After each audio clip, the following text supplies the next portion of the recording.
नमस्कार, जनपक्ष में आपका स्वागत है। मैं हूं प्रियदर्शन। दोस्तों, जंतर मंतर खत्म हो गया आंदोलन। वहां जेएनजी ने अपना कमाल दिखाया। धर्मेंद्र प्रधान का इस्तीफा ले लिया। सरकार बड़ी तेजी से कदम उठा रही है। फास्ट ट्रैक कोर्ट बना रही है, सख्त कानून बना रही है, एक स्पेशल टास्क फोर्स बनाई गई है जो पेपर लीक रोकने के लिए और बेहतर ढंग से परीक्षाएं कराने के लिए सुझाव देगी। नंदन नीलेकणी उसके प्रमुख बनाए गए हैं। जैसे लगता है कि शिक्षा को लेकर बहुत सुधार अब बिल्कुल तय है। लेकिन क्या ये सच्चाई है? इस पे मैं आज एक शिक्षा विशेषज्ञ से भी बात करूंगा, लेकिन वो बाद में। ये टीजर की तरह रख रहा हूं, उसको आप अगले वीडियो में जरूर देखिएगा। मैं लतिका गुप्ता से, जो जानी मानी शिक्षा शास्त्री हैं, उनसे बात करूंगा कि हमें इस कमेटी से क्या उम्मीद रखनी चाहिए। लेकिन उसके पहले यह समझना जरूरी है कि शिक्षा की वास्तविक चुनौतियां क्या हैं और क्या वाकई सरकार इनको लेकर गंभीर है। क्योंकि पहली बात तो है कि धर्मेंद्र प्रधान गए तो कौन आए, पुराने शिक्षा सचिव गए तो कौन आए। आप देखिए तो देख के बड़ी निराशा होती है। प्रहलाद जोशी का ट्रैक रिकॉर्ड ऐसा कुछ नहीं है जिससे लगे कि वो कोई आमूलचूल बदलाव इसमें कर देंगे। जो शिक्षा सचिव हैं उन पे तो अभी से भ्रष्टाचार के आरोप लगने शुरू हो गए हैं। तो ये स्थिति सरकार द्वारा किए गए बदलावों की है। जो फास्ट ट्रैक कोर्ट है वहां कितने मुकदमे किस तरह चलेंगे ये देखने की बात होगी। और जो टास्क फोर्स बनाई गई है, जो नंदन नीलेकणी को लेकर जिसके प्रमुख हैं और जिसमें 6 सदस्य हैं, उनको देखिए तो लगेगा कि वो सुरक्षा के, तकनीक के, इन सबके तो विशेषज्ञ हैं। लेकिन क्या शिक्षा के विशेषज्ञ भी हैं? कहने को वहां सीबीएसई की पूर्व प्रमुख बैठाई गई हैं, लेकिन उन पर भी बात करेंगे, एक एक पे बात करेंगे। लेकिन अभी मैं बात करना चाहता हूं जो सबसे बड़ा मुद्दा है कि असल में हमारी पूरी शिक्षा व्यवस्था की 7 सबसे बड़ी चुनौतियां क्या हैं। वो 7 पहाड़ क्या हैं जिन्होंने पिछले कुछ वर्षों में हमारी शिक्षा के सामने लगभग अवरोध पैदा कर दिया है। वो वर्षों पुराने हैं। सबसे बड़ा पहाड़ तो अतिशय परीक्षा का है। हम परीक्षा पे परीक्षा, कंपटीशन पे कंपटीशन लेते जा रहे हैं। पहले मेडिकल में एडमिशन के लिए कंपटीशन नहीं होता था, वो होने लगा। इंजीनियरिंग के एडमिशन के लिए कंपटीशन कई राज्यों में नहीं होता था, वो होने लगा। अब तो यूनिवर्सिटी में एडमिशन के लिए भी कंपटीशन होने लगा। जबकि सच ये है कि परीक्षा जो है शिक्षा को उसके मूल मकसद से ही काट देती है। इस पे एक आध बार मैं बात कर चुका हूं, आगे भी कभी करूंगा। लेकिन परीक्षा शिक्षा को सिर्फ नंबरों के खेल में बदल देती है। आप नंबर हासिल करते हैं, फिर भूल जाते हैं कि आपने क्या पढ़ा था, या आप कुछ जानने के लिए नहीं पढ़ाई करते हैं, आप सिर्फ नंबर पाने के लिए पढ़ाई करते हैं। आप सिर्फ कोई कंपटीशन जीतने के लिए पढ़ाई करते हैं। अब वो जोर लगातार बढ़ता जा रहा है। उसके चलते जितनी तरह के भ्रष्टाचार हैं, पेपर लीक हो, परीक्षाओं में चोरी हो, कोचिंग का पूरा उद्योग हो, आप इम्तिहान बंद कर दीजिए, सारी कोचिंग की दुकानें बंद हो जाएंगी। आपकी कोचिंग की दुकानों के चलते जो 12th तक की पढ़ाई है वो बर्बाद हो चुकी है। तो एक तो जो बहुत बुनियादी समस्या है वो अतिशय परीक्षा, इस पे मैं बात कर चुका हूं। जो दूसरी समस्या है वो केंद्रीकरण की है। परीक्षाएं तो पहले भी होती थी, लेकिन परीक्षाएं स्थानीय स्तरों पे होती थी। राज्य के बोर्ड उनको ले लेते थे, स्कूलों में कॉलेजों में निपटा दी जाती थी। अब वन नेशन वन एग्जामिनेशन जैसा बुखार है, यानी हर इम्तिहान बिल्कुल राष्ट्रीय स्तर पे होगा। तो जाहिर है कि जो ढोल जितना बड़ा आप बनाएंगे वो पोल उसकी उतनी ही बड़ी होगी। उसमें भ्रष्टाचार की गुंजाइश, उसके कोने उतने ही ज्यादा होंगे।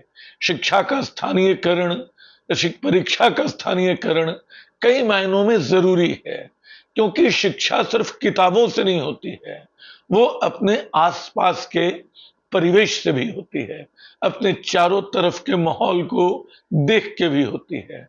आप ये काम नहीं करने को तैयार हैं। आप एक आसान रास्ता खोजते हैं कि पूरे देश में अब तो जो हालत है, यूनिवर्सिटी के लिए सीयूईटी जैसे परीक्षा ली जा रही है।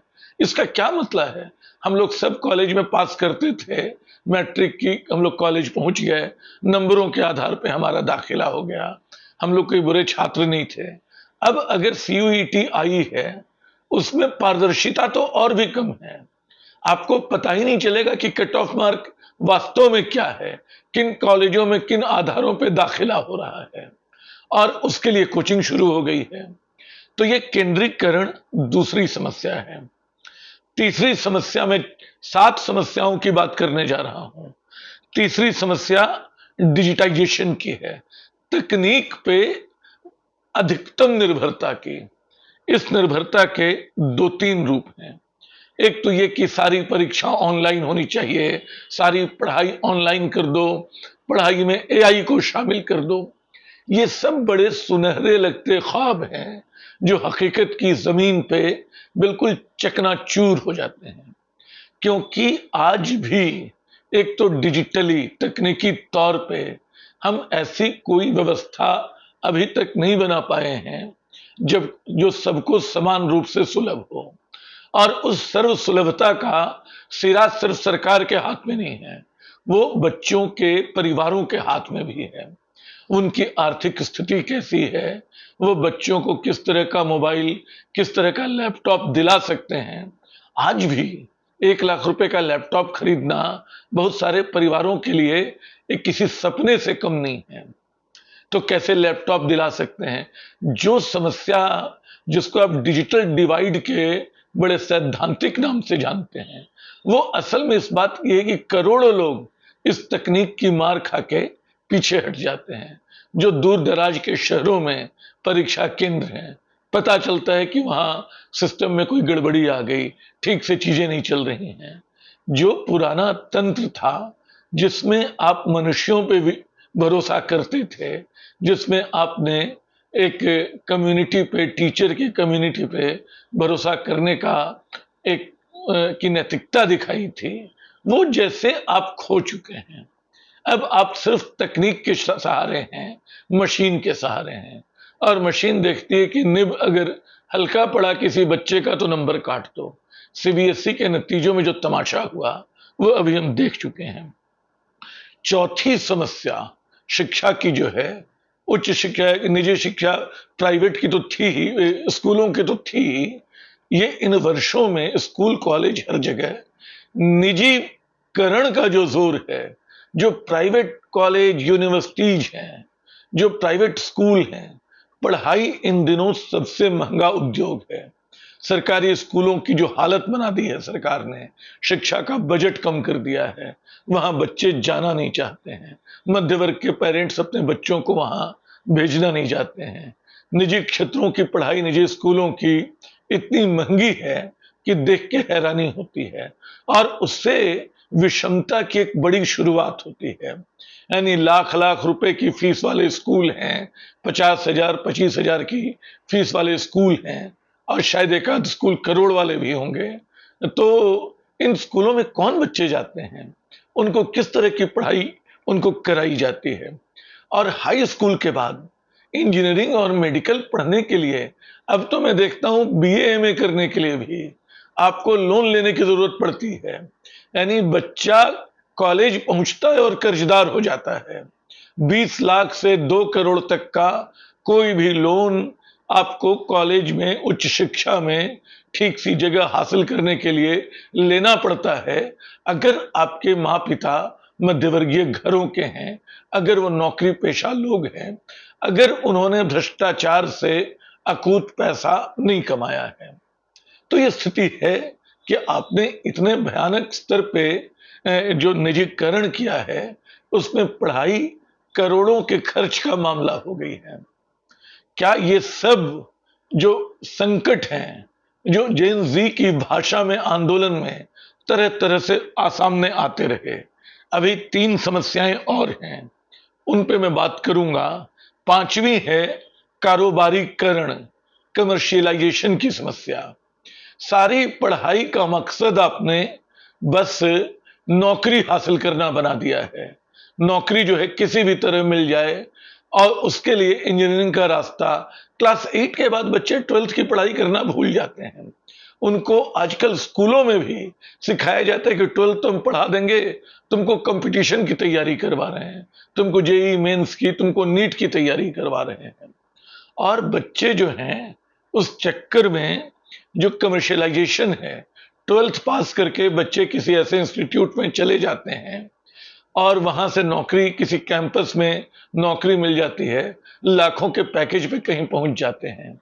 लेकिन हम कितना इकहरा समाज बना रहे हैं जिसमें कोई उसूल, जो लोग जेन जी की गालियों पे बहुत दुखी हैं, वो सोचें कि उन्होंने एक भागता हुआ पैसे के पीछे भागता समाज बना दिया है जिसकी टूटन परिवारों तक में महसूस की जा रही है।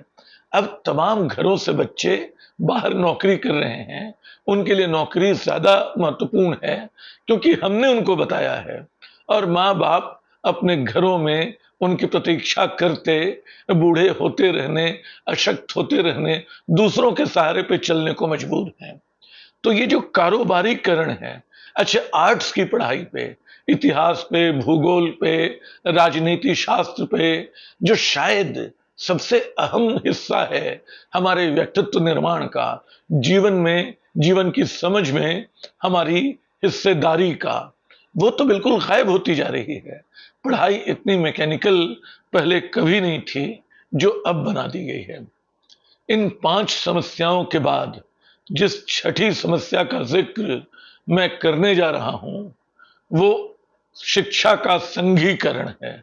आरएसएस टाइप शिक्षा दी जा रही है।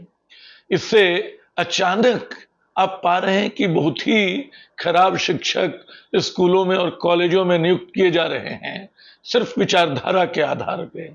और वैज्ञानिकता का, जो शिक्षा के लिए सबसे महत्वपूर्ण चीज है, उस वैज्ञानिकता का लगभग लोप हो चुका है। तो ये जो अवैज्ञानिक शिक्षा है, जो आपको एक तरह से कट्टर बनाती है, पीछे की ओर ले जाती है, आपको मनुष्य नहीं जाम्बी बना के छोड़ देती है, ये शिक्षा बहुत खतरनाक है। आरएसएस इसका संघीकरण, इतिहास की किताबों के अजीबोगरीब बदलाव, जिसमें सांप्रदायिक नफरत की बू, जिसमें इतिहास को पलटने की ललक सब आती है, इन सबको देखने की जरूरत है। ये एक अहम मुद्दा है। 7वां मुद्दा जो तदर्थीकरण का है, स्टेटस को किसी तरह, एडहॉकिज्म को किसी तरह बनाए रखने का है। स्कूलों में शिक्षकों की कमी है। आप कहीं शिक्षा मित्र से काम चला रहे हैं, कहीं किसी और से काम चला रहे हैं। शिक्षा का बजट आपने इतना कम कर रखा है। कॉलेजों में शिक्षकों की स्थायी नियुक्तियां बरसों बरस बंद रहती हैं। सारी शिक्षा व्यवस्था बिल्कुल तदर्थ व्यवस्था के हवाले है, ऐसे शिक्षकों के जो अपने भविष्य को लेके निश्चित नहीं हैं। अभी डीयू से कम सैकड़ों शिक्षक जो बरसों से पढ़ा रहे थे, जो बहुत योग्य, बहुत कॉम्पिटेंट शिक्षक थे, उनको हटा दिया गया क्योंकि वो एडहॉक पे थे। ये एडहॉकिज्म पैदा किसने किया? ये इस एडहॉकिज्म को बढ़ावा कौन दे रहा है? और उसकी जगह जो नियुक्तियां नई हो रही हैं, वो कैसी हो रही हैं? तो दोस्तों, ये 7 मुद्दे शिक्षा के हैं, जिन 7 पहाड़ों को पार किए बिना शिक्षा के संकटों को आप हल नहीं कर सकते। और इसके लिए जिस दृष्टि की जरूरत है, वो यहां कहीं दिखाई नहीं पड़ती है। मैं वादा करता हूं अगले वीडियो में जो हम लतिका गुप्ता के साथ बातचीत के साथ बनाने जा रहे हैं, उसमें मैं कोशिश करूंगा कि इस दृष्टि को लेकर कुछ बातें कर सकूं। अभी इतना ही, उसका जरूर इंतजार कीजिएगा। शुक्रिया।